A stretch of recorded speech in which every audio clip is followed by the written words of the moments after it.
largest unions, Unison, said that support was solid and affecting hospitals, libraries and public transport around the country. The metro in Newcastle is shut. No ferries are running to or from Shetland.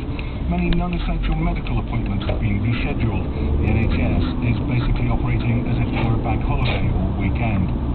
The government says that well over half of all the schools in England are closed and many others only partially open, although it had predicted that 90% of schools would be shut by the industrial action.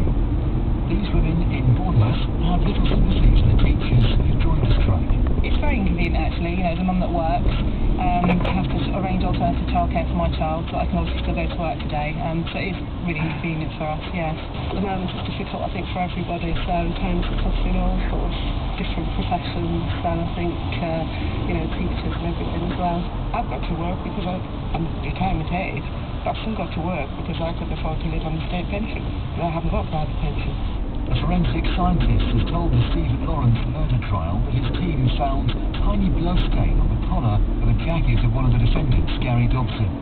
Edward Jarman said DNA analysis suggested the likelihood of it not being Stephen Lawrence's blood was more than 1 billion to 1. Alistair Campbell, the former head of communications at Downing Street, has accused some journalists of turning victims of crime, like the parents of Madeleine McCann, into news commodities. He told the Leveson inquiry into press standards that some newspapers were more interested in the impact of a story than its accuracy.